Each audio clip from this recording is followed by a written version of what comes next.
तर दिव्याला आपला फक्त स्वयंपाकच नाही शिकवला, तर मी नवीन नवीन काही पण तिला पदार्थ असं करायला लावते.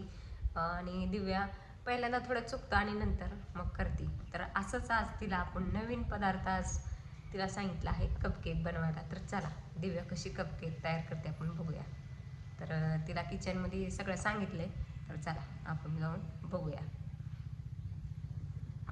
वाटतं की आपली मुलगी चांगली शिकली पाहिजे आणि चांगलं काहीतरी आलं पाहिजे, कोणी नावं नाही ठेवली पाहिजे. तर चला बघा आपली दिव्या काय करते. तर मी आहे दिव्या. तर मी आज पहिल्यांदा कपकेक बनवणार आहे.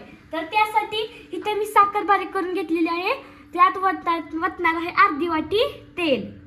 तर आता ही आपण फिरवून घेऊया. तर आता आपण ही फिरवून घेतलेलं आहे.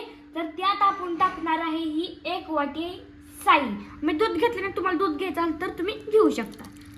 तर ही आता आपण डबल फिरवून घेऊया. तर बघा मित्रांनो, हे मिश्रण आपलं असं झालेलं आहे. तर आपण ह्या मोठ्या भांड्यात ही काढून घेऊया.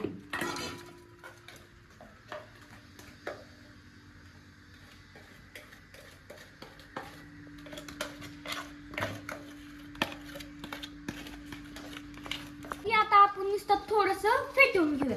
ह्याला फेटायची बी काय गरज नाहीये. तर मी ह्या वाटीनं 1.5 कप मैदा घेतलेला आहे. ते आपण 1.5 वाटी मैदा घेतलेला. तरी आपण हे ह्यात टाकून घेऊया. आणि ही व्हॅनिला कस्टर्ड पावडर अर्धी वाटी ही टाक.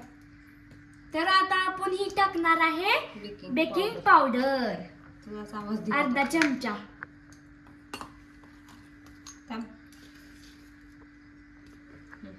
आणि ही खाण्याचा सोडा थोडासा टाकायचा.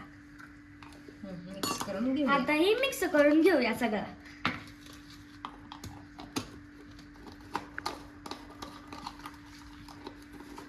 चांगलं आपण आता हे मिक्स करून घेऊया.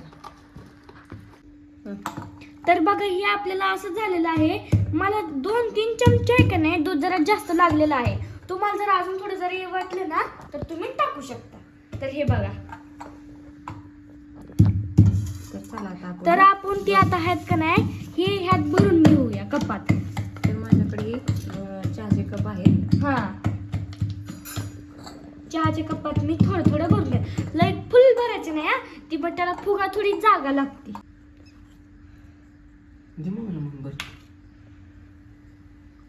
भरायचं लय भरायचं नाही, मग त्याला फुगा एवढं लागतं. आपण आधीच भरून घेऊया.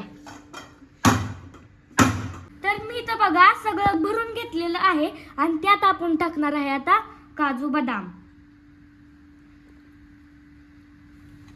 तर सगळ्यात असं आपण काजू बदाम टाकून घेऊया. तर कपकेक खूप झालं आणि इथं छोटंच पातेलं आहे माझ्याकडे जे वापरत नाही, कारण की असं बेकिंगचं काय करायचं म्हणलं की भांडी तळसतात, त्यामुळं जे लागत नाहीत ते भांडे वापरा. तर त्यातले 10 कपकेक ह्याच्यात बसले आणि बाकीचे शिल्लक आहेत तसेच. तर एक 25 मिनटानंतर आपण ह्याला बघूया. तर 25 मिनटानंतर वाव, तुम्ही पाहू शकता दिव्या खुश खुश झाली एकदम. दिव्याचे कपकेक फुगून टम तयार आहेत. तर इथं फक्त 10च झालेले आहेत. अजून माझ्याकडे बाकीचे शिल्लक आहेत, ते आपण दिव्याला असेच ठेवायला सांगूया. तर चला